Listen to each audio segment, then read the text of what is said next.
بسم اللہ الرحمن الرحیم۔ آج ہماری کیبنٹ کا اجلاس ہوا ہے جس میں ہم نے اپنا ایک لائحہ عمل جو دینے جا رہے ہیں وہ ہم نے ایک پریس ریلیز کی صورت میں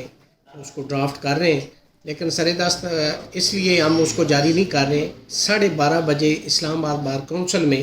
ہمارا تینوں کیبنٹس یعنی ڈسٹرکٹ بار ایسوسی ایشن،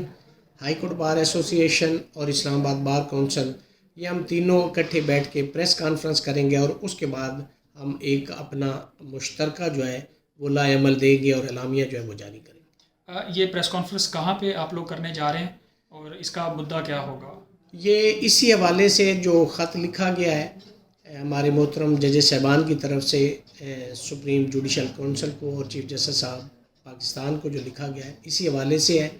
کہ جو انٹرفیرنس کی جا رہی ہے انٹیلیجنس ایجنسیز کی طرف سے اس کے حوالے سے ہے، اور یہ G10 جو کمپلیکس ہے وہاں پہ ہماری اسلام آباد بار کونسل ہے اور وہاں پہ ہم یہ پریس کانفرنس کریں۔ دیکھیں یہ تو بالکل ہم اس چیز کے قائل ہیں کہ کسی بھی صورت میں کسی بھی ادارے کی دوسرے ادارے کے اندر ٹرانسگریشن نہیں ہونی چاہیے، انٹرفیرنس نہیں ہونی چاہیے، یہ بالکل انکانسٹیٹیوشنل ہے اور اللیگل ہے۔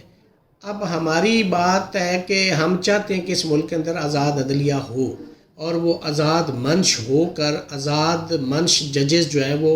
ایسے فیصلے کریں جس سے غریبوں کو اور ہر شخص کو، ہر شہری کو انصاف جو ہے وہ میسر آ سکے۔ تو اس کے لیے ہم ڈیمانڈ بھی کرتے ہیں کہ ججز کو بالکل ان تمام پریشر سے بالائے طاق رکھتے ہوئے بالکل آئین اور قانون کے مطابق فیصلے کرنے چاہیے، اور رول آف لا اگر اس ملک کے اندر ہوگا تو تبھی اس ملک کے اندر انصاف ہوگا، تبھی اس ملک کی معیشت اچھی ہوگی اور تبھی یہ ملک ترقی کرے گا۔